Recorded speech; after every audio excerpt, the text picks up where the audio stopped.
On behalf of the Madison County Executive Committee of the Republican Party, we want to welcome everyone here tonight. This is a very special night. It's just another Monday night in Jackson, actually. But it's a wonderful, wonderful night. We're so glad to have all of you here. I do want to make a special thank you to the lady that always puts us on. She's invisible, but she's special, Miss Teresa Henson. She is magic. Thank you, Teresa. And I especially want to thank Jay Bush, who picks up the mantle and runs with it without saying a word. I appreciate your help, Jay. Now tonight, y'all know we have a special speaker here coming. But before he comes, there's not many men who can put on a nice suit, then come home and get off of a John Deere tractor, put on a cap. He loves the Lord, he loves his church, he sings gospel music, and he's a man we trust and he trusts us. Once again, gentlemen and ladies, Congressman Stephen Fincher. Well, all right, we're ready for the main attraction, right? Senator Cruz is not going to remember this, but when he was first elected, a group of us had dinner one night, Senator, at the Capitol Hill Club in Washington. This is the Republican club that's right off of the Capitol. And I got to sit and listen, and I listened more than I talked, which is rare for me. But I came home and I called my wife and I said, darling, I just had dinner tonight with, I think, one of the smartest, most principled Christian men that I've ever met. And folks, these are the type of people that we need to be electing to high offices in this country. Let's give a big West Tennessee welcome to Senator Ted Cruz from Houston, Texas.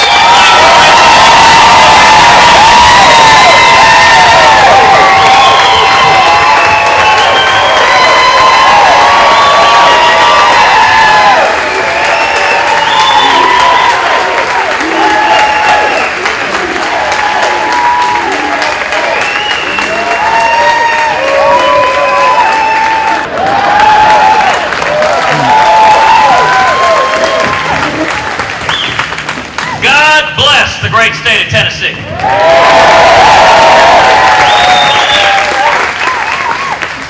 What a blessing it is to be with you. I'm sorry we were delayed on the bus tour coming across the state. It is wonderful to be with you. You know, last week we had a quiet little evening in Cleveland. What an amazing array of talent we had on that debate stage. What a terrific collection of young, dynamic, inspirational leaders that are stepping forward to lead the Republican Party and to lead this nation.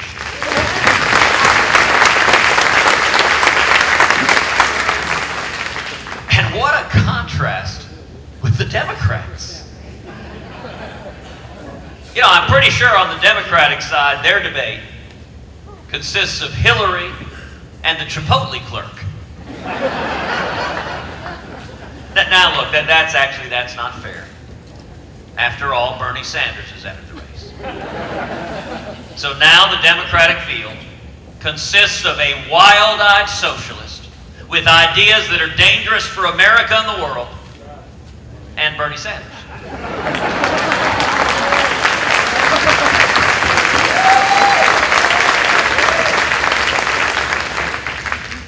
And boy, doesn't it say something? It looks like the Democrats now, they're not even going to have a debate. They're moving the debate back to October, to November. I think they may move it to 2017.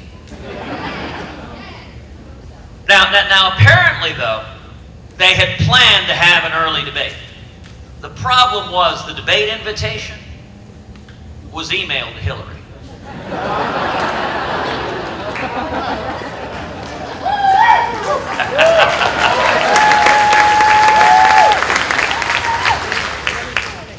You know, everyone here tonight, we're here because we understand America's in crisis. This is not, I believe, a typical election. This is not a typical time in our nation's history. We are bankrupting our kids and grandkids.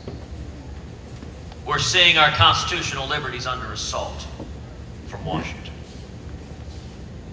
And we're seeing the consequences of America receding from leadership in the world.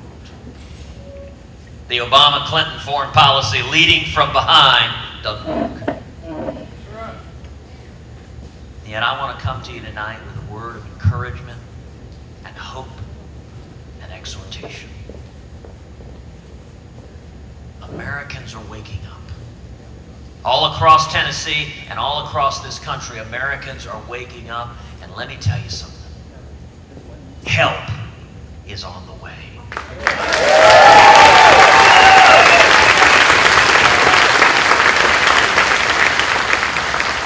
So I want to ask everyone here to look forward. Look forward to January 2017. If I'm elected president, Win. amen. Let me tell you what I intend to do the very first day that I'm in office. The first thing I intend to do on my first day in office is rescind every illegal and unconstitutional executive action taken by this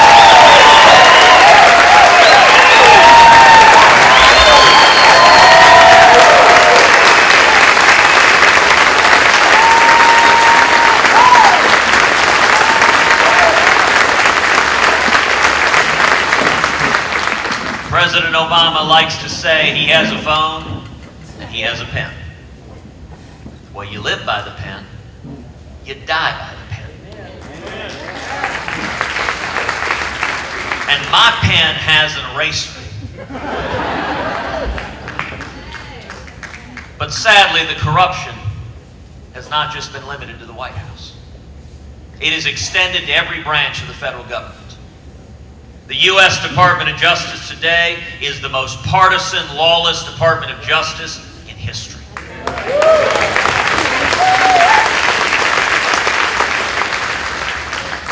My first day in office, the second thing I intend to do is instruct the Department of Justice to open an investigation into Planned Parenthood.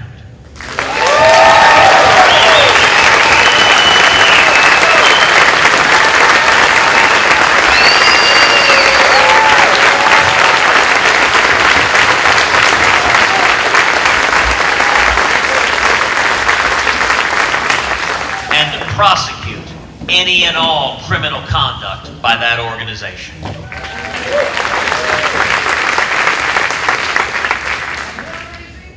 You know, the enforcement of criminal justice, the Department of Justice is meant to be nonpartisan. It's not supposed to recognize party.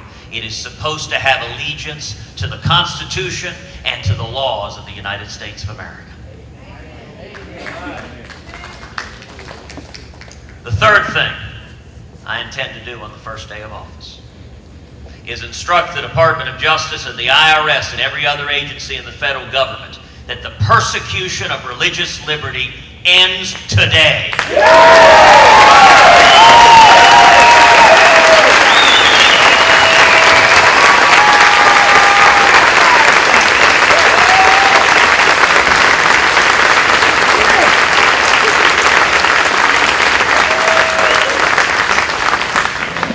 A lot of us are familiar with the Little Sisters of the Poor, a Catholic charity of nuns.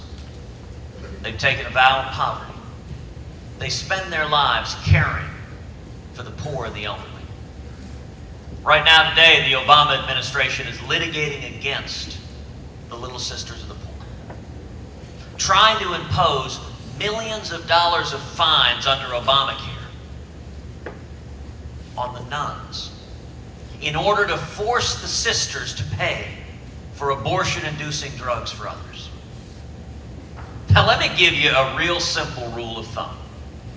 If you're litigating against nuns, you've probably done something wrong.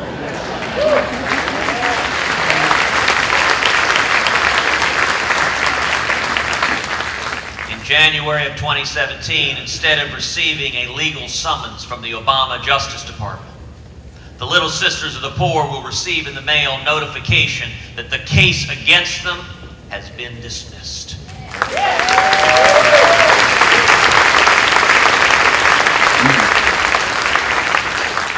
And along with that, an invitation for the little sisters to come to the White House and tell their story to the world.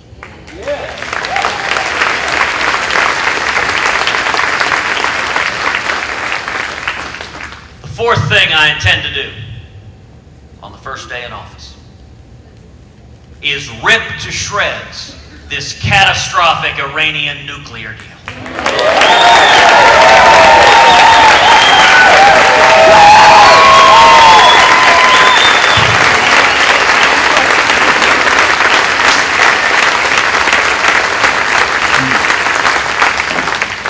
The threat of Iran acquiring nuclear weapons is the single gravest national security threat facing America.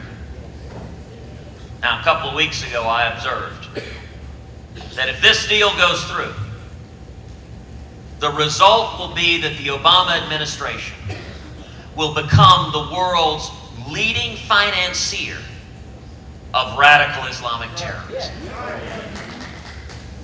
In response, a little over a week ago, President Obama, traveling abroad in Africa, took time from his busy schedule to attack me directly for saying that. I do so hate to dismay the man. He said, "You cannot say that. That's ridiculous. It's over the top. It's too much rhetoric." Sadly, it wasn't just Obama. It was Republicans. Mitt Romney tweeted to the world, "That rhetoric is too far. It's over the line. It's saying too much. You can't say that." Jeb Bush said the same thing. Now, don't go there. Don't say that." Let me give you all a real simple principle. The truth is not rhetoric.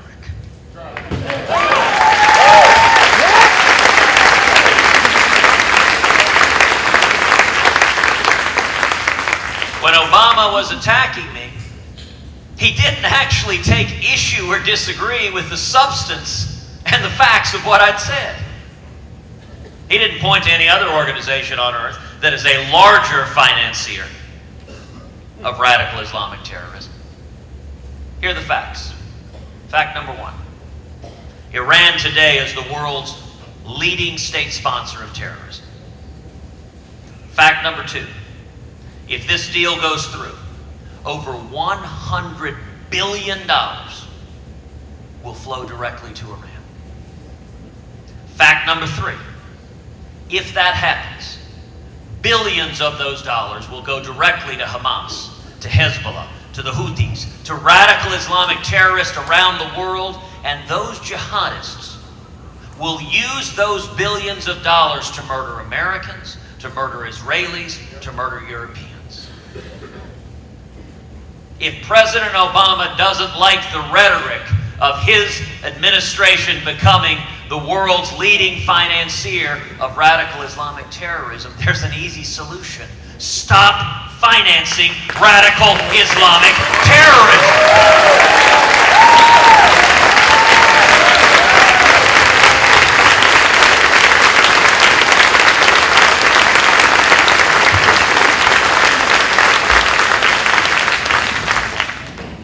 The fifth thing I intend to do on the first day in office is begin the process of moving the American embassy in Israel to Jerusalem, the once and eternal capital of the nation of Israel.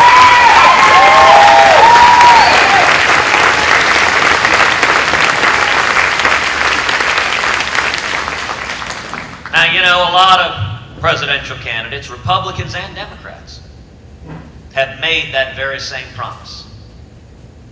And yet somehow when they get to the White House, their teams approach them and say, "You know, Mr. President, if we do that, other folks in the Middle East aren't going to be very happy with us." You know, if you haven't noticed, they're not very happy with us already. Let me tell you the single biggest difference between me and the other fine folks on that stage in Cleveland. With me, if I tell you I will do something, I will do exactly what I said.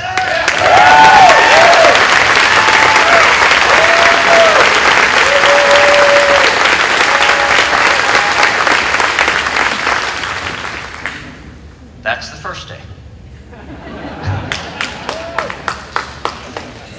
There are 365 days in a year, 4 years in a presidential term, and 4 years in your second term.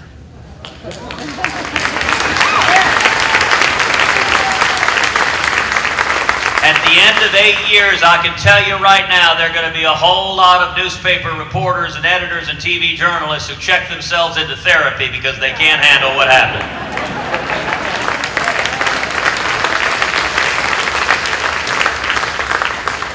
In the days that follow that first day, I intend to go to Congress and work with Congress to repeal every word of Obamacare.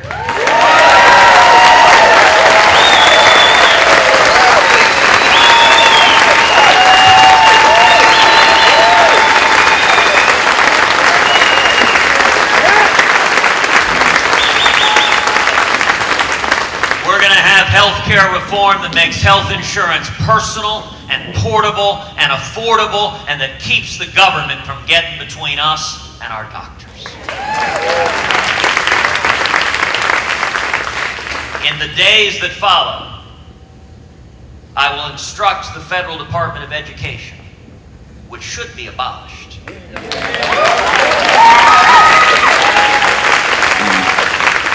I will instruct the Federal Department of Education to end Common Core now.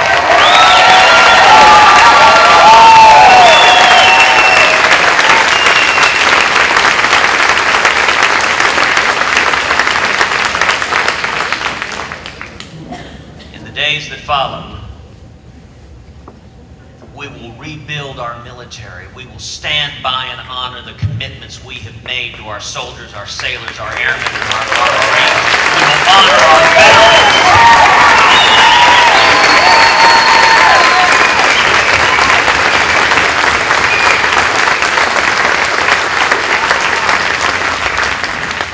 And we will change the policy to once again allow our servicemen and women to exercise their Second Amendment right to keep and bear arms and defend themselves.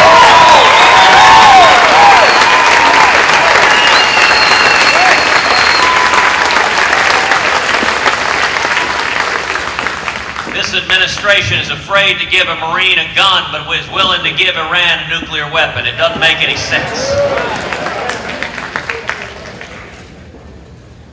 Days that follow, we will finally secure the border and end sanctuary cities.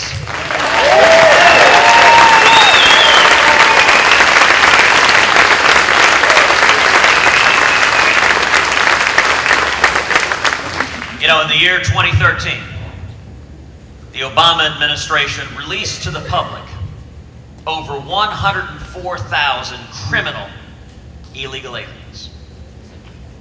They released 196 murderers, 196 illegal aliens with homicide convictions. They released to the public. They released over 400 with sexual assault convictions. They released over 16,000 with drunk driving convictions. A couple of weeks ago in the Senate Judiciary Committee, I took the opportunity to ask some questions of the head of immigration enforcement of the Obama administration. I asked her, I said, tell me, how many murderers did the Obama administration release yesterday? I don't know, she said. How many rapists?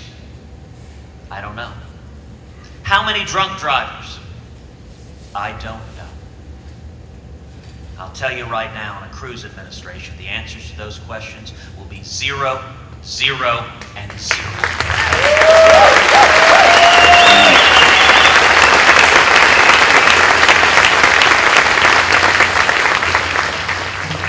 And in the days that follow, I will work with Congress to pass fundamental tax reform and to adopt a simple flat tax.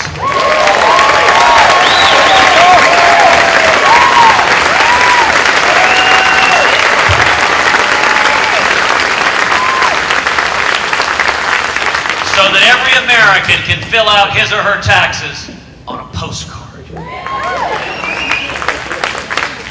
we do that, we should abolish the IRS.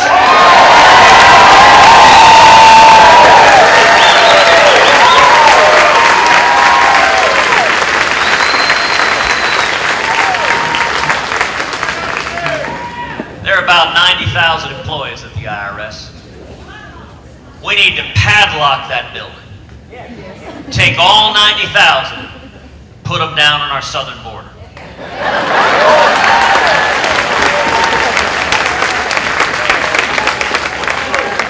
Now, to our friends in the media, I say that somewhat tongue-in-cheek. But if you think about it for a second, imagine you travel thousands of miles in the blazing sun. You swim across the Rio Grande, and the first thing you see is 90,000 IRS agents. You turn around and go home too.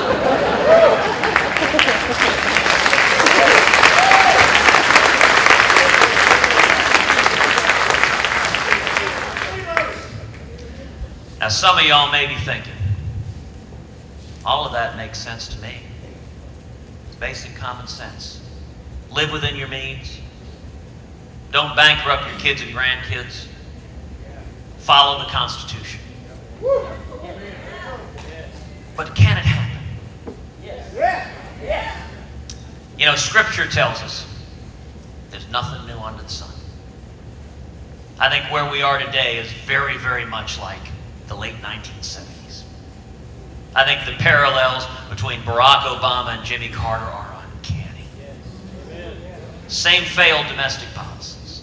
Same misery, stagnation, and malaise.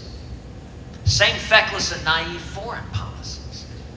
In fact, the exact same countries, Russia and Iran, openly laughing at and mocking the President of the United States. You know, the one person in America thrilled with the job Barack Obama's doing is Jimmy Carter.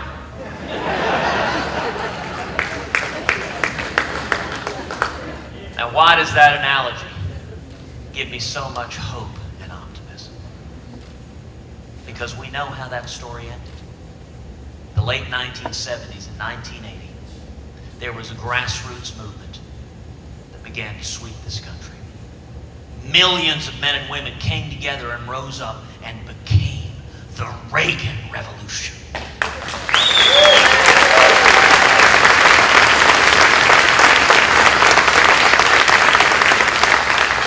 And it didn't come from Washington. Washington despised Ronald Reagan. If you see a candidate who Washington embraces, run and hide.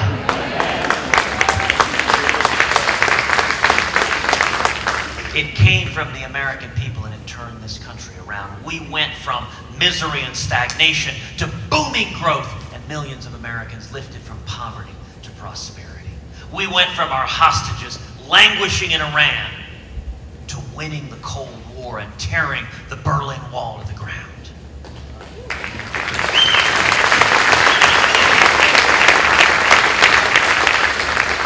The reason I am so hopeful and optimistic is simple. The same thing is happening again. All across Tennessee and all across the country. Look at the men and women gathered here. Look at the faces of patriots who are rising up to save our country. You know, we launched our campaign on March 23rd at Liberty University.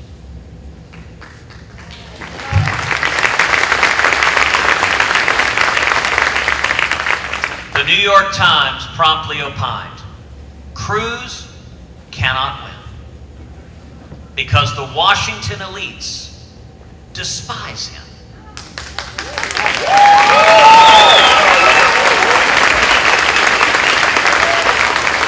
I kind of thought that was the whole point of the campaign. Look, if you think things are going great in Washington, if you think we're headed in the right direction, we just need someone to fiddle around the edges, I ain't your guy.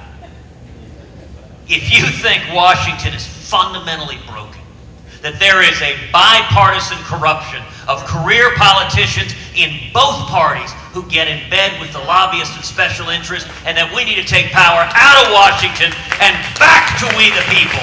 That is what this campaign is about.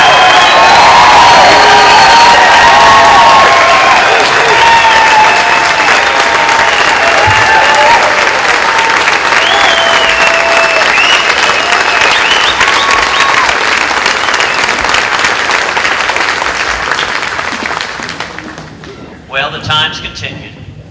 They said, okay, maybe the grassroots will be with Cruz. But he ain't going to have any money. The Washington elites control all the money. And the lobbyists are all with other Republican candidates who aren't going to rock the boat, who aren't going to stop the gravy train. Well, a couple of weeks ago, all of the campaigns filed their fundraising reports. Out of 17 Republican candidates, do you know which campaign raised the most hard money? We did.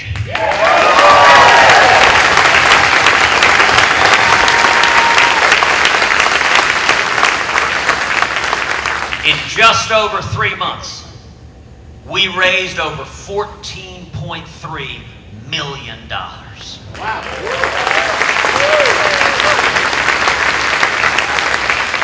That came from over 175,000 contributions in all 50 states. People came to tedcruz.org. tedcruz.org. tedcruz.org. It's tedcruz.org. The average contribution was $68. That is the power of the grassroots.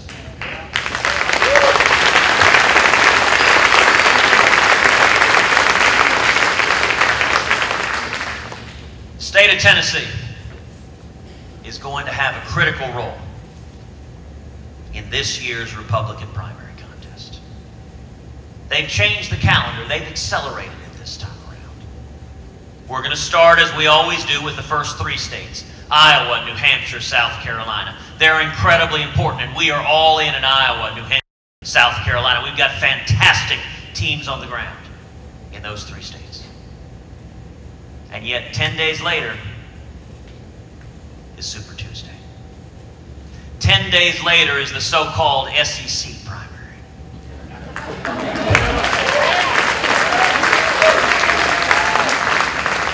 And I gotta say, Tennessee and Texas, we agree on just about everything.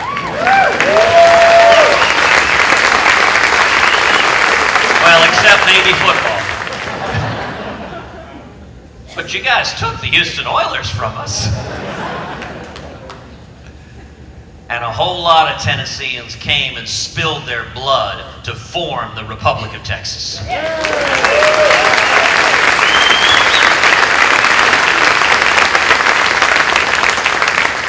You look at those southern states on Super Tuesday. You look at the role that Tennessee and the other SEC primary states are going to play. It is going to be a critical role to ensure that the next Republican nominee for president is a real and genuine and strong conservative.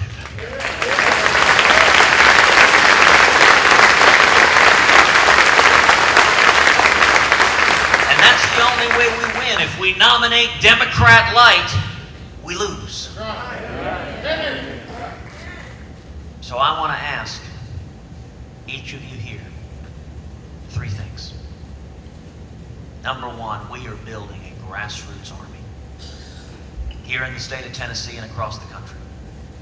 I want to ask every person here to join us and volunteer, helping us build that grassroots army, volunteering to step forward, to lead at the county level, to lead at the precinct level. We've got an incredible leadership team on the ground here in Tennessee, but I'm here asking for each one of your help to make the force from the grassroots in Tennessee unstoppable.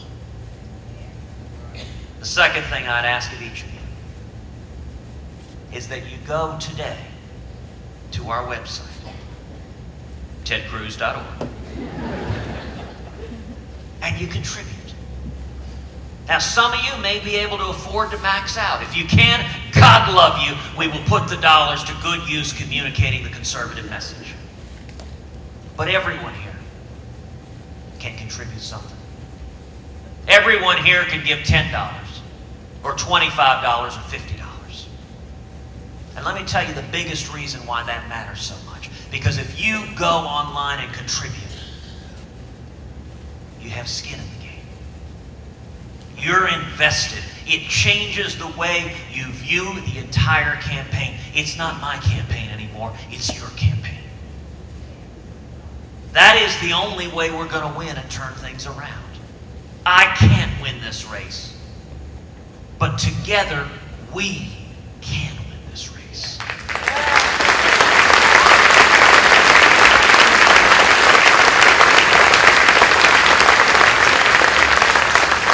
And that's the third thing I ask, that each of you stand up and speak out, that you speak out to your friends and family and neighbors, that you pick up the phone and you call your mom, that you call your son, that you call your next door neighbor, your coworker, or your college roommate, and you say, you know what? This race matters. It matters to my kids. It matters to my grandkids. It matters to the future of this country, and I'm asking you to join me and stand up. That is how we bring America back.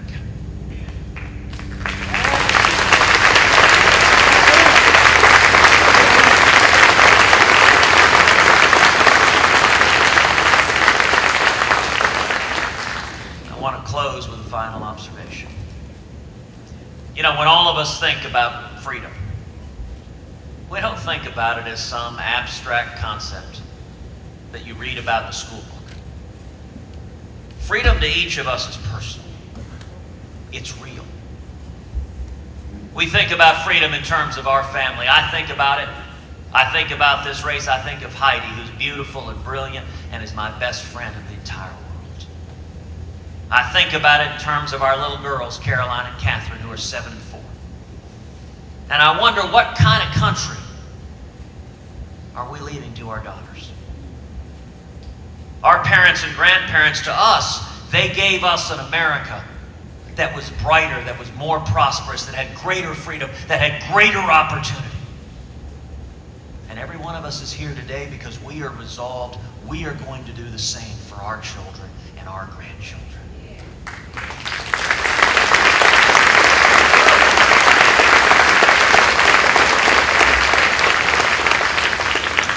You know, I think about my father, Pastor Raphael Cruz. My dad was born in Cuba. He grew up in Cuba. As a kid, he fought in the Cuban Revolution. And he was imprisoned and tortured as a teenager. Batista's army beat him halfway to death. My dad fled Cuba in 1957. He was 18 years old. He couldn't speak English. He had $100 sewn into his underwear. His first job was washing dishes. He made 50 cents an hour. And he worked full time. He paid his way through school. He and my mother went on to start a small business together. Today, my father is a pastor. He travels the country preaching the gospel.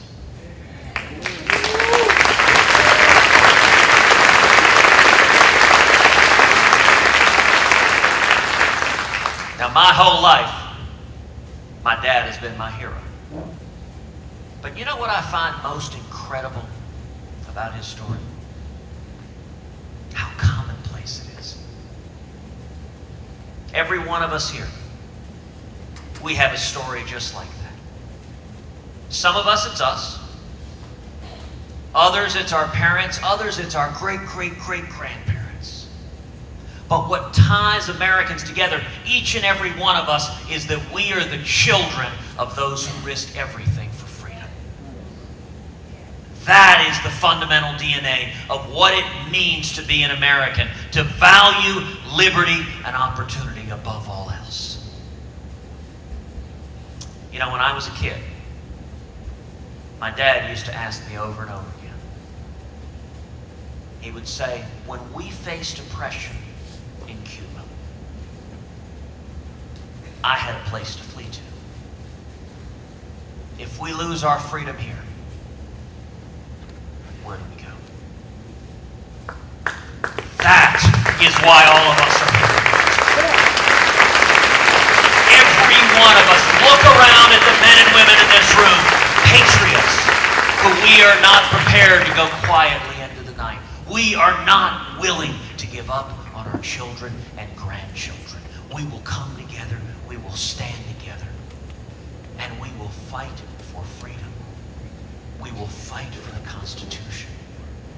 And together, just as in 1980, we will restore that shining city on a hill that is the United States of America. Thank you, and God bless you.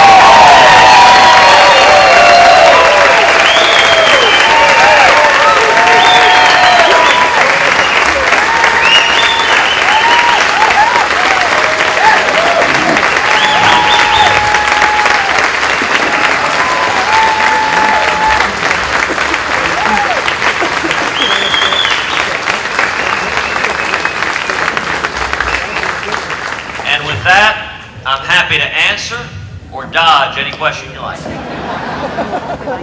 There's a microphone here if you want to be heard. Or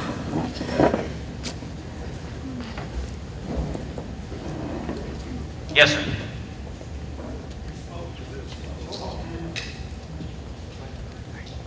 You spoke to this a little while ago when you said that you would see to it that the Second Amendment was brought back Yep. to where our service members could protect themselves. We just had a situation a couple of weeks ago in Yes. East Tennessee. Yes. I understand from reading the news that the Navy is considering prosecuting an individual who had a personal weapon on him and fired back at this terrorist. What can we do, and what can we do to help you make sure that that does not occur? Right. Thank you, sir, for that question. You're right. Today I visited the memorial in Chattanooga. And my wife and 2 girls, we put up 5 flags in honor of those 4 Marines and that sailor who were murdered by a radical Islamic terrorist. And I went and visited the soldiers and the Marines that are manning that recruiting station. The bullet holes are still in the wall. The television that was sitting on the filing cabinet is riddled with bullets. And I just went there to thank them for their service to this nation. Now, I've read the same reports online that the Navy may be considered prosecuting one of those sailors who had his own firearm. I have not had that confirmed yet by the Pentagon. Our office is making inquiries. If it is true, it would be outrageous and absurd. And I am confident the public outcry would be significant enough to stop this administration from going down that road. But I want to wait to see what the facts are before reacting. I hope it's not true.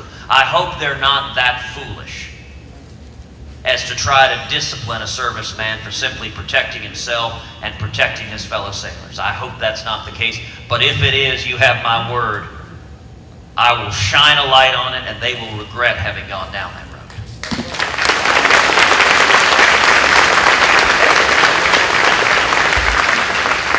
Yes, ma'am.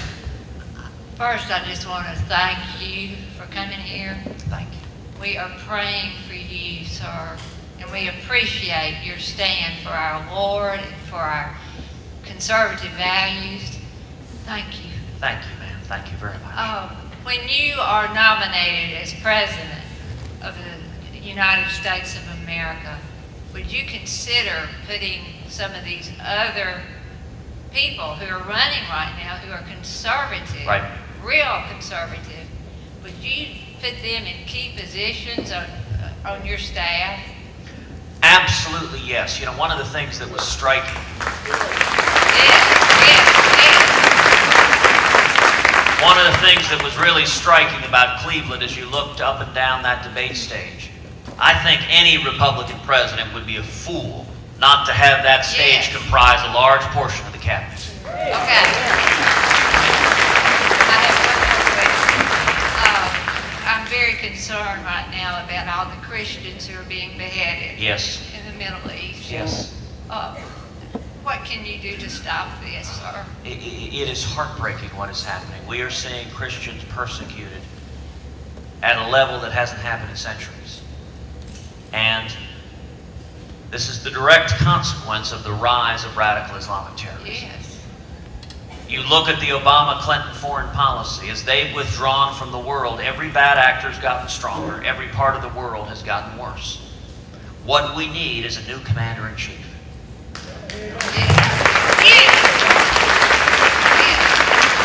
A commander-in-chief that makes explicit, number one, you cannot win a war on radical Islamic terrorism with a president unwilling to utter the words radical Islamic terrorism. And we need a commander-in-chief that makes explicit to any young jihadist anywhere in the world that if you go and join up with ISIS and take up arms and wage jihad on the United States of America, that you have just signed your death warrant.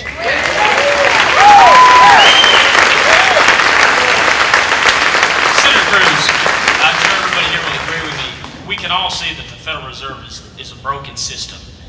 The question I have is, can it be fixed? Can it be saved? And if it can't, what can we do to curb this, to change it, to get our dollar back on top? Right.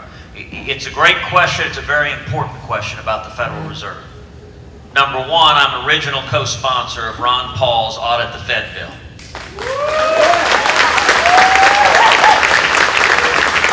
I think we need to start with some real scrutiny in terms of what the Fed is doing. You know, you look at what's happened with QE1 and QE2 and QE infinity. We are engaged in an experiment that's never happened before of debasing our currency at such a level that it is a serious risk to our country. And you know, a lot of people across this country are hurting as a result. You know, you look at someone right now, you look at a single mom. I come from a family where there are a lot of single moms in my family. You look at a single mom right now who's seeing the price of food go up. The price of chicken, the price of hamburger, the price of milk, the price of eggs. She's seeing her electric bill go through the roof as the Obama environmental regulations are putting so much burdens on turning the lights on. She's seeing her health care premiums skyrocket, and she's seeing her wages stagnate or go down. We need to get back to sound currency. It begins with auditing the Fed, and then it moves from there to looking at sound, rule-based approaches to monetary policy that don't have a bunch of people monkeying with our money to make politicians happy.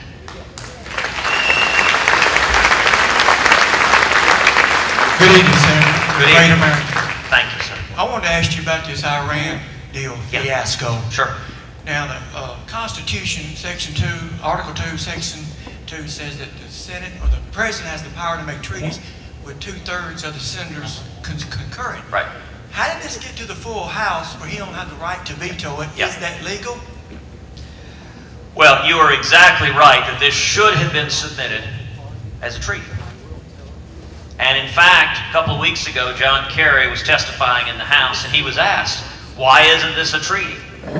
And Kerry committed the classic Washington definition of a gaffe, which is he accidentally told the truth. And he said, well, if we submitted it as a treaty, we don't have the votes to get it ratified. We couldn't get it through. That's how it should be. I'll tell you the problem was, and what gave them the wiggle room to get where we are now, is the original Iran sanctions legislation that Congress passed a number of years ago, before I was in Congress. The original Iran sanctions legislation explicitly gave the president a waiver. So, Predecessor? Has this been done before? It has been done before with sanctions legislation. That's a fairly common thing, to give the president the ability to waive it if circumstances change. What that means then is Obama's in a situation where he could say, well, heck, I can waive this without Congress. So I don't need to go to you at all. Now, I think it was a mistake to have given him this waiver to begin with, but it's also a mistake when you have a lawless president who, after negotiating this catastrophic deal, goes first to the UN Security Council rather than Congress and the people of this country. This section received more power than the executive branch. Sir, you are exactly right, and this Congress does that over and over and over again. It gives up its constitutional checks and balances, its authority over the executive branch. It is wrong. I'm fighting against it. And I'll tell you, on the Iran deal, there are really two phases. The next 60 days, Congress is going to be debating it and then voting on it. Now, unfortunately, under the very weak standard that you mentioned we have, Congress can vote a resolution of disapproval, the President can veto it, which means to stop this terrible deal from going into effect, we need 2/3 of the House and 2/3 of the Senate. That's tough to get.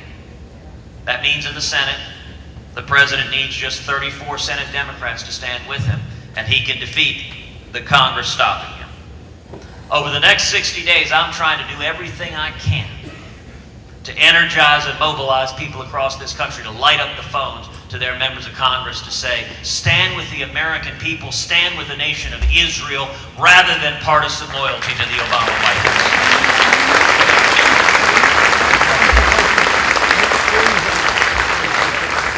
And I'll say this finally on that point. If we don't succeed in stopping this deal in the next 60 days, then there may be no issue more important in this 2016 election than the Iranian nuclear deal.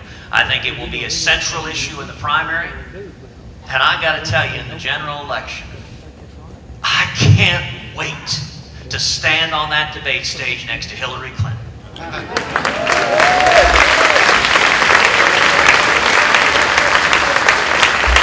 And to make very, very clear, if you vote for Hillary, you are voting for Iran to acquire nuclear weapons. And if you elect me president, under no circumstance will a nation led by an Ayatollah who leads chants of death to America, under no circumstances will Iran be allowed to acquire nuclear weapons. Senator Cruz, I have a question for you. It's a Fox News question. It actually may take me longer to ask it than it does for you to answer. It's questions about cyber terrorism. Okay. As president, what will you do to counter the cyber terrorism by China and Russia? And is it possible to cancel some of that debt, because this amounts to economic warfare? Look, it is a very good question, and as you know, it's a serious and complicated question. We've seen increasing cyber warfare from China, hacking the federal government, going after the Office of Personnel Management, taking tens of millions of records of government employees. You know, it's interesting, Russia, the leader of the Al-Quds forces in Iran is a man named General Soleimani. General Soleimani is responsible for the death of over 500 U.S. servicemen in Iraq for providing explosive devices that were used to murder our American soldiers. He's been under sanctions. One of the least defensible aspects of this Iranian deal is that it lifts the international sanctions on General Soleimani. We just discovered General Soleimani flew to Moscow in violation of the sanctions already. Met with Moscow about buying sophisticated weapon systems from Russia to move to Iran, and the day General Soleimani returned, Russia launched a cyber attack at the Pentagon at the Joint Chiefs of Staff. We need to respond. Number one, we need to substantially increase our technological ability to defend against cyber attacks and to respond on the offensive side, on the deterrence side. Number two, we need a commander-in-chief who is credible. A simple principle of history is that bullies and tyrants don't respect weakness. And the only language Putin and the Chinese understand is the language of strength. So, for example, one direct and proportionate response we might consider if we confirm that China has hacked into our system is to respond directly with offensive cyber attacks to take down the Chinese firewall and demonstrate there will be consequences when you mess with the United States of America. That's the only way to prevent those kind of attacks. Senator, if you don't mind, that's going to be the last question. We have a small presentation for you, and I know you're probably going to want to shake a lot of hands. I know You're not going to get out of here. So if you'll wait just a moment, I'm going to hand this microphone to Teresa Henson, and she is going to introduce our mayors. Everybody, let's give give a big round of applause for Senator Cruz.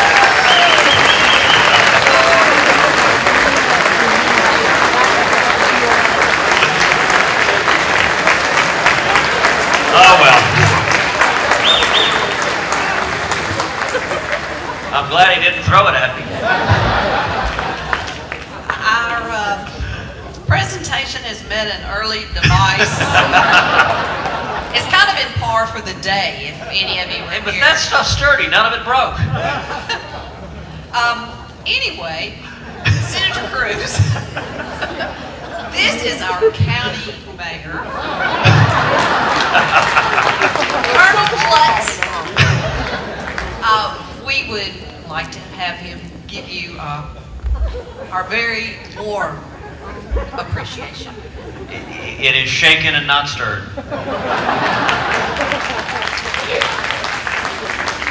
Senator, thank you for being in our community. Thank you for your service to not only Texas, but our country, and for putting yourself out here for this campaign, because I know it is a long, hard, arduous road.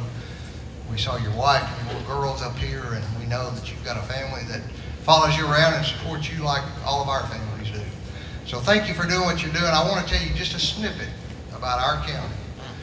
27, 28 years ago, in Madison County, we were represented by a Democrat governor.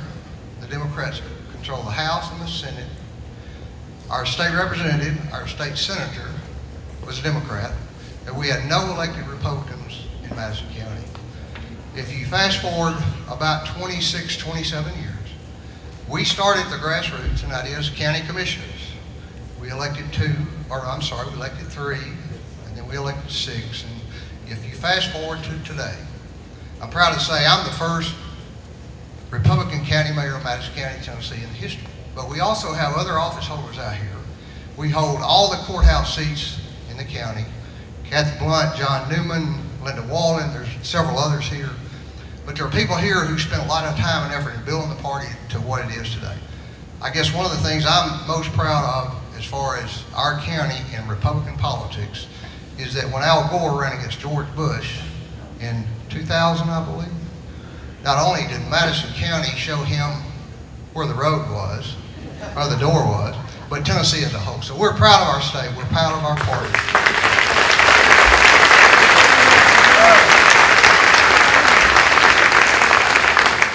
Senator, these were all products made in Madison County, Tennessee. Pringles potato chips, some things from the Old Country Boy, Store. moon pie, this stuff is... moon pie. And so... all right, my girls are going to have so much fun with this. There's one other thing we'd like to give you. It is a real token here. Now this is a pen. It's a pretty nice pen. It does have Madison County, Tennessee written on it. But the first thing we would like to ask you to do is the first bill you sign when you become president, you do it with this pen. Thank you very much for being in our community. Thank you, God bless you, and thank you for welcoming me to Madison County. Would Mayor Gist come up, please? Mayor Gist. Elvis is in the building. Senator Cruz, this is our city mayor, All right, so what's he going to drop? Jerry Gist. I think he's got it under control. Thank you. Commissioner, thank you so much. We want to welcome you to Jackson. We appreciate the commitment that you've made to seek the nomination. You have some very politically active people in this building tonight. They've been a tremendous help to me. I appreciate them. You honor our city with your presence. We appreciate you being here. I did not break your gift. However, where's your wife? Where's she? I think she's corralling the girls somewhere. Okay. As you were coming in, Oh, there we go, Heidi. Here, Heidi? come on down, my love. Come on down and give him his cufflinks that I gave you.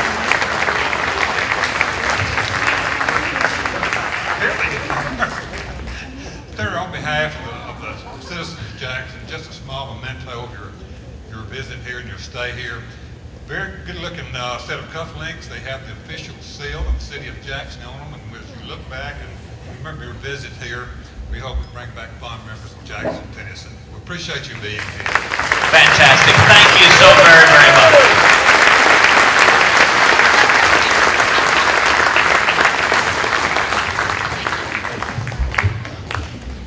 Okay, I believe Senator Cruz is going to be around to shake hands for a few minutes. I want to thank everyone for coming. This is a great turnout. I really appreciate it. I know Senator Cruz does as well.